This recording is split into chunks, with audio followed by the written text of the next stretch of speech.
Hi friends, welcome to my channel Dhanvi's creations. ನಾನಿವತ್ತೊಂದು ಒಂದೇ ಸ್ಟೆಪ್ಪಲ್ಲಿ ಯಾವ ರೀತಿ ಹಾಕೋದು ಅಂತ ಒಂದು ಹೊಸ ಡಿಸೈನ್ ತೋರಿಸ್ಕೊಡ್ತಿದ್ದೀನಿ ಫ್ರೆಂಡ್ಸ್. ಬನ್ನಿ ಸ್ಟಾರ್ಟ್ ಮಾಡೋಣ. ನಾನು ಸ್ಟಾರ್ಟಿಂಗ್ ಒಂದು ಲಾಕ್ ಮಾಡ್ಕೊತೀನಿ. ಸ್ಯಾರಿಗೆ ಒಂದು ಸರಿ ಲಾಕ್ ಮಾಡಿಕೊಂಡು ಅದ್ರ ಪಕ್ಕನೇ ಇನ್ನೂ ಒಂದು ಸರಿ ಲಾಕ್ ಮಾಡ್ಕೊತೀನಿ. ಲಾಕ್ ಮಾಡ್ಕೊಂಡ್ಮೇಲೆ ನಾನು 4 ಚೈನ್ಸ್ ಹಾಕ್ಕೋತೀನಿ ಫ್ರೆಂಡ್ಸ್. 4 ಚೈನ್ ಹಾಕ್ಕೊಂಡು 4 ಚೈನ್ ಎಲ್ಲಿಗೆ ಬರುತ್ತೋ ಅಲ್ಲಿಗೆ ನೋಡಿಕೊಂಡು ಲಾಕ್ ಮಾಡ್ಕೋತೀನಿ.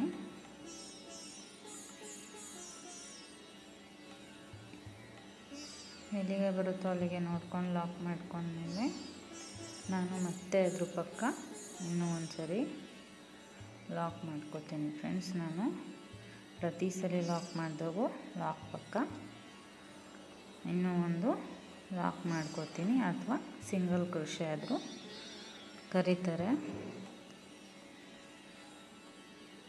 ನೋಡಿ ಫ್ರೆಂಡ್ಸ್, 4 ಚೈನ್ ಅದನ್ನೇ ಲಾಕ್ ಮಾಡಿಕೊಂಡು ಮತ್ತೆ ಅದ್ರ ಪಕ್ಕ ಇನ್ನೂ ಒಂದು ಲಾಕ್ ಮಾಡಿಕೊಂಡು ಇವಾಗ ದಾರ ಮೇಲೆ ಮಾಡಿಕೊಂಡು ಒಂದು ರೌಂಡ್ ಬೀಡ್ ಇನ್ಸರ್ಟ್ ಮಾಡ್ಕೋತೀನಿ. ನೋಡಿ ಫ್ರೆಂಡ್ಸ್, ಈ ರೀತಿ ರೌಂಡ್ ಬೀಡ್ ಇನ್ಸರ್ಟ್ ಮಾಡ್ಕೋತಿದ್ದೀನಿ. ಇನ್ಸರ್ಟ್ ಮಾಡಿಕೊಂಡು ಬೀಡ್ ಲಾಕ್ ಮಾಡ್ಕೋತೀನಿ. ಬೀಡ್ ಲಾಕ್ ಮಾಡ್ಕೊಂಡ್ಮೇಲೆ ಅದು ಅಷ್ಟೇ ಫ್ರೆಂಡ್ಸ್, ಬೀಡ್ ಎಲ್ಲಿಗೆ ಬರುತ್ತೋ ಅಲ್ಲಿಗೆ ನೋಡಿಕೊಂಡು ಕರೆಕ್ಟಾಗಿ ಲಾಕ್ ಮಾಡ್ಕೋತೀನಿ. ನೋಡಿ ಫ್ರೆಂಡ್ಸ್, ನಾನು ಈ ಬೀಡ್ ಆದಮೇಲೆ ಲಾಕ್ ಮಾಡ್ತೀನಲ್ಲ ಫ್ರೆಂಡ್ಸ್, ಈ ಲಾಕಿಗೆ ಅದ್ರ ಪಕ್ಕ ಇನ್ನೂ ಒಂದು ಡಬಲ್ ಲಾಕ್ ಮಾಡ್ಕೊತಿಲ್ಲ. ನಾನು ಜಸ್ಟ್ ಒಂದು ಸರಿ ಬೀಡ್ ಲಾಕ್ ಮಾಡಿಕೊಂಡು ಮತ್ತೆ ಸ್ಯಾರಿಗೆ ಒಂದು ಸರಿ ಲಾಕ್ ಮಾಡಿದ್ಮೇಲೆ 5 ಚೈನ್ಸ್ ಹಾಕ್ಕೋತೀನಿ. 5 ಚೈನ್ಸ್ ಹಾಕ್ಕೊಂಡು ಸ್ಯಾರಿನ ರಿವರ್ಸ್ ಮಾಡಿಕೊಂಡು ಅದು ಸೆಕೆಂಡ್ ಲಾಕ್ ಮಾಡಿರ್ತೀನಲ್ಲ ಫ್ರೆಂಡ್ಸ್, ಆ ಲಾಕ್ ಹೋಲ್ ಗ್ಯಾಪಲ್ಲಿ ನಾನು ದಾರನ ಎಳ್ಕೊಂಡು ಲಾಕ್ ಮಾಡ್ಕೋತೀನಿ. ಜಸ್ಟ್ ಈ ರೀತಿ ಲಾಕ್ ಮಾಡ್ಕೊಳ್ಳೋದಕ್ಕೋಸ್ಕರ ಸ್ಯಾರಿನ ರಿವರ್ಸ್ ಸೈಡ್ ಮಾಡಿಕೊಂಡು ಲಾಕ್ ಮಾಡ್ಕೋಬೇಕು. ಮತ್ತು ಸ್ಯಾರಿನ ಫ್ರಂಟ್ ಸೈಡಿಗೆ ಮಾಡಿಕೊಂಡು ಡಿಸೈನ್ ಸ್ಟಾರ್ಟ್ ಮಾಡೋಣ ಫ್ರೆಂಡ್ಸ್. ನಾನು ಸ್ಟಾರ್ಟಿಂಗೇ ಯಾವುದೇ ಚೈನ್ ಹಾಕ್ಕೊತಿಲ್ಲ. ಸ್ಟಾರ್ಟಿಂಗೇ ನೀಡಲ್ ಮೇಲೆ ಒಂದು ಸರಿ ದಾರ ತೊಗೊಂಡು ಆ 5 ಚೈನ್ ಗ್ಯಾಪ್ ಒಳಗಡೆ ಇಂದ ದಾರನ ಎಳ್ಕೊಂಡು ಸೂಜಿ ಮೇಲೆ 3 ಲೂಪ್ ಇರುತ್ತೆ ಫ್ರೆಂಡ್ಸ್. ನಾನು ಅದರಲ್ಲಿ 2ರಲ್ಲಿ 1 ಮತ್ತು 2ರಲ್ಲಿ 1 ಈ ರೀತಿ ಡಬಲ್ ಕ್ರೋಶೆಟ್ ಮಾಡ್ಕೋತೀನಿ. ಸ್ಟಾರ್ಟಿಂಗ್ ಸ್ವಲ್ಪ ಕಷ್ಟ ಆಗುತ್ತೆ ಫ್ರೆಂಡ್ಸ್, ಯಾಕಂದರೆ ಸ್ಟಾರ್ಟಿಂಗೇ ಚೈನ್ ಹಾಕ್ದಿರ ಡೈರೆಕ್ಟ್ ನಾವು ಡಬಲ್ ಕ್ರೋಶೆಟ್ ಮಾಡ್ತಿರೋದ್ರಿಂದ.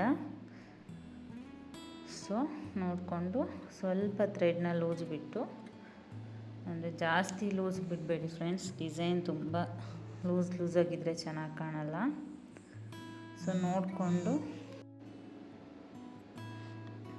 ಈ ರೀತಿ 2ರಲ್ಲಿ 1 ಮತ್ತು 2ರಲ್ಲಿ 1 ನಾನು ಸ್ಟಾರ್ಟಿಂಗಿಂದನೇ ಡಬಲ್ ಕ್ರೋಶೆಟ್ ಮಾಡ್ಕೋತಿದ್ದೀನಿ ಫ್ರೆಂಡ್ಸ್. ಯಾಕಂದರೆ ಡಿಸೈನು ಸೈಡ್ ಆರ್ಚ್ ರೀತಿ ಚೆನ್ನಾಗಿ ಕಾಣುತ್ತೆ. ಸೊ ಸ್ಟಾರ್ಟಿಂಗ್ ಸ್ವಲ್ಪ ಕಷ್ಟ ಆಗುತ್ತೆ, ನೀಟಾಗಿ ನೋಡಿಕೊಂಡು ಹಾಕ್ಕೊಳ್ಳಿ. ಜಾಸ್ತಿ ಲೂಸ್ ಬಿಡೋಕ್ಕೆ ಹೋಗಬೇಡಿ ಫ್ರೆಂಡ್ಸ್, ಡಿಸೈನ್ ಲುಕ್ ಬರಲ್ಲ. ಸೊ ನಾನು ಇದೇ ರೀತಿ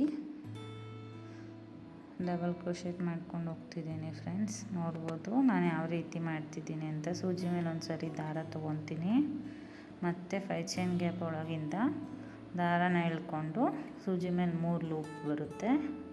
ಸ್ಟಾರ್ಟಿಂಗ್ 2ರಲ್ಲಿ 1 ಮತ್ತು 2ರಲ್ಲಿ 1 ಇದೇ ರೀತಿ ನಾನು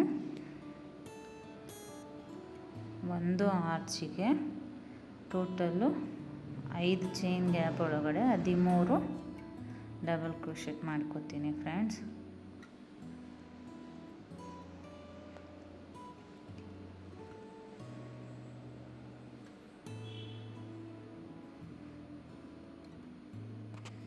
ನೋಡಿ ಫ್ರೆಂಡ್ಸ್, ಇದೇ ರೀತಿ ನೀವು ಫಸ್ಟ್ ಸ್ಟೆಪ್ ಫುಲ್ ಒಂದೇ ಸ್ಟೆಪ್ಪಲ್ಲೇ ಡಿಸೈನ್ ಕಂಪ್ಲೀಟ್ ಆಗುತ್ತೆ. ಇದೇ ರೀತಿ ಸೇಮ್ ಬೀಡ್ ಇನ್ಸರ್ಟ್ ಮಾಡಿಕೊಂಡು 5 ಚೈನ್ ಹಾಕ್ಕೊಂಡು ಸೇಮ್ ರಿವರ್ಸ್ ಮಾಡಿಕೊಂಡು ಹಾಕ್ಕೊಳ್ತಾ ಹೋಗೋದು.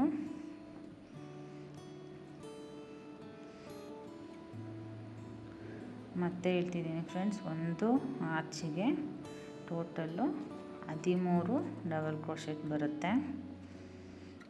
ಕೌಂಟ್ ಮಾಡ್ಕೋಬೋದು ಫ್ರೆಂಡ್ಸ್ ನೀವು ಟೋಟಲ್ ಎಷ್ಟಿದೆ ಅಂತ ನೋಡ್ಕೊಳ್ಳಿ ಫ್ರೆಂಡ್ಸ್. ಈ ರೀತಿ ಬರುತ್ತೆ ಆರ್ಚು ಸೈಡಿಗೆ ನೋಡಿ ಫ್ರೆಂಡ್ಸ್. ಅದೆಲ್ಲಿಗೆ ಬರುತ್ತೋ ಅಲ್ಲಿಗೆ ನೋಡಿಕೊಂಡು ಕರೆಕ್ಟಾಗಿ ಲಾಕ್ ಮಾಡ್ಕೊಳ್ಳಿ. ಇದೇ ರೀತಿ ಫುಲ್ ಸ್ಯಾರಿ ಬರುತ್ತೆ ಫ್ರೆಂಡ್ಸ್ ಡಿಸೈನು. ಈ ಲಾಕ್ ಮಾಡಿದ್ಮೇಲೆ ಮತ್ತೆ ಅದ್ರ ಪಕ್ಕನೇ ಇನ್ನೂ ಒಂದು ಲಾಕ್ ಮಾಡ್ಕೋತೀನಿ ನೋಡಿ ಫ್ರೆಂಡ್ಸ್. ಬೀಡ್ ಆದಮೇಲೆ ಲಾಕ್ ಮಾಡ್ತಿರಲ್ಲ, ಆ ಲಾಕಿಗೆ ಒಂದೇ ಲಾಕ್ ಮಾಡ್ಕೊತಿರೋದು. ಆಮೇಲೆ ನೆಕ್ಸ್ಟ್ ಎಲ್ಲದಕ್ಕೂ ಡಬಲ್ ಲಾಕೇ ಮಾಡ್ಕೋತೀನಿ. ಬೀಡ್ ಆದಮೇಲೆ ಮಾತ್ರ ಸಿಂಗಲ್ ಲಾಕ್ ಬರುತ್ತೆ ಫ್ರೆಂಡ್ಸ್. ಮತ್ತೆ ಹೇಳ್ತಿದ್ದೀನಿ, ಮತ್ತೆ ಇವಾಗ 4 ಚೈನ್ ಹಾಕ್ಕೊಂಡು ಲಾಕ್ ಮಾಡ್ಕೋತೀನಿ. ಎಲ್ಲಿಗೆ ಬರುತ್ತೋ ಅಲ್ಲಿಗೆ ಲಾಕ್ ಮಾಡಿಕೊಂಡು ಮತ್ತೆ ಅದ್ರ ಪಕ್ಕನೇ ಇನ್ನೂ ಒಂದು ಲಾಕ್ ಮಾಡಿಕೊಂಡು ಬೀಡ್ ಇನ್ಸರ್ಟ್ ಮಾಡ್ಕೋತೀನಿ. ಬೀಡ್ ಇನ್ಸರ್ಟ್ ಮಾಡಿಕೊಂಡು ಬೀಡ್ ಲಾಕ್ ಮಾಡ್ಕೋತಿದ್ದೀನಿ ಫ್ರೆಂಡ್ಸ್. ಸೇಮ್ ಇದೇ ರೀತಿ ಬೀಡ್ ಲಾಕ್ ಆದಮೇಲೆ ಸ್ಯಾರಿಗೆ ಒಂದು ಸರಿ ಲಾಕ್ ಮಾಡ್ತಿದ್ದೀನಿ ಫ್ರೆಂಡ್ಸ್. ಬೀಡ್ ಆದಮೇಲೆ ಒಂದೇ ಸರಿ ಲಾಕ್ ಮಾಡೋದು, ಇಲ್ಲಿ ಡಬಲ್ ಲಾಕ್ ಮಾಡ್ತಿಲ್ಲ. ನೆಕ್ಸ್ಟು 5 ಚೈನ್ ಹಾಕ್ಕೊಂಡು ಸ್ಯಾರಿನ ರಿವರ್ಸ್ ಮಾಡ್ಕೋತೀನಿ. ಜಸ್ಟ್ ಇದು ಲಾಕ್ ಮಾಡೋದಕ್ಕೋಸ್ಕರ ಸ್ಯಾರಿ ರಿವರ್ಸ್ ಮಾಡ್ಕೋಬೇಕು ಫ್ರೆಂಡ್ಸ್. ನೋಡ್ಕೊಳ್ಳಿ, ಆ ಬೀಡ್ ಪಕ್ಕನೇ ಇರೋ ಲಾಕಿಗೆ ಹೋಲ್ ಗ್ಯಾಪ್ ಕಾಣಿಸುತ್ತೆ. ಹೋಲ್ ಗ್ಯಾಪಿಂದ ದಾರ ಎಳ್ಕೊಂಡು ಲಾಕ್ ಮಾಡ್ಕೊಳ್ಳಿ. ಲಾಕ್ ಮಾಡಿಕೊಂಡು ಫ್ರಂಟ್ ಸೈಡ್ ಟರ್ನ್ ಮಾಡ್ಕೊಳ್ಳಿ. ಸ್ಯಾರಿನ ಫ್ರಂಟಿಗೆ ಟರ್ನ್ ಮಾಡಿಕೊಂಡು ಸೇಮ್ ಫಸ್ಟ್ ಆರ್ಚ್ ಹೆಂಗೆ ಮಾಡೋದು ಅದೇ ರೀತಿ, ಯಾವುದೇ ರೀತಿ ಸ್ಟಾರ್ಟಿಂಗ್ ಚೈನ್ಸ್ ಹಾಕ್ಕೊತಿಲ್ಲ ನಾನು. ಡೈರೆಕ್ಟ್ ಸೂಜಿ ಮೇಲೆ ದಾರ ತೊಗೊಂಡು 5 ಚೈನ್ ಗ್ಯಾಪ್ ಒಳಗಡೆಯಿಂದ ಡಬಲ್ ಕ್ರೋಶೆಟ್ ಮಾಡ್ಕೋತೀನಿ. ಇದೇ ರೀತಿ ಫುಲ್ ಸ್ಯಾರಿ ಕಂಟಿನ್ಯೂ ಮಾಡ್ಕೊಂಡು ಹೋಗಿ ಫ್ರೆಂಡ್ಸ್. ಈ ಡಿಸೈನ್ ಒಂದೇ ಸ್ಟೆಪ್ಪಲ್ಲಿ ತುಂಬ ಸಿಂಪಲ್ಲಾಗಿ ತುಂಬ ಚೆನ್ನಾಗಿ ಕಾಣುತ್ತೆ ಫ್ರೆಂಡ್ಸ್. ಮತ್ತು ನಂದು ಇನ್ನೂ ಒಂದು ಚಾನಲ್ ಇದೆ, ಧನ್ವೀಸ್ ರಂಗೋಲಿ ಡಿಸೈನ್ಸ್ ಅಂತ. ರಂಗೋಲಿ ಇಂಟ್ರೆಸ್ಟ್ ಇರೋರು ಅಲ್ಲಿ ಹೋಗಿ ಸಬ್ಸ್ಕ್ರೈಬ್ ಮಾಡ್ಕೊಳ್ಳಿ. ಲಿಂಕ್ ಬಂದುಬಿಟ್ಟು ಚಾನಲ್ ಡಿಸ್ಕ್ರಿಪ್ಷನಲ್ಲಿದೆ ನೋಡಿ ಫ್ರೆಂಡ್ಸ್. ನಾನು ಆರ್ಚ್ ಈ ರೀತಿ ಕಂಪ್ಲೀಟ್ ಆಗಿದೆ. ಮತ್ತು ಕುಚ್ಚು ಕಟ್ಟಿದ್ಮೇಲೆ ತೋರಿಸ್ತಿದ್ದೀನಿ ನೋಡಿ ಫ್ರೆಂಡ್ಸ್. ಡಿಸೈನ್ ಈ ರೀತಿ ಕಾಣುತ್ತೆ, ತುಂಬ ಚೆನ್ನಾಗಿ ಬರುತ್ತೆ ಒಂದೇ ಸ್ಟೆಪ್ಪಲ್ಲಿ ಹಾಕೋ ಡಿಸೈನ್. ಇನ್ನೂ ಯಾರೆಲ್ಲ ನನ್ನ ಚಾನಲ್ಗೆ ಸಬ್ಸ್ಕ್ರೈಬ್ ಮಾಡದೆ ನೋಡ್ತಿದ್ದೀರಾ ಪ್ಲೀಸ್ ಸಬ್ಸ್ಕ್ರೈಬ್ ಮಾಡ್ಕೊಳ್ಳಿ, ಮತ್ತು ಲೈಕ್ ಮಾಡಿ ಮತ್ತು ಕಮೆಂಟ್ ಮಾಡಿ ಫ್ರೆಂಡ್ಸ್. ಆದಷ್ಟು ಶೇರ್ ಮಾಡಿ. Thank you.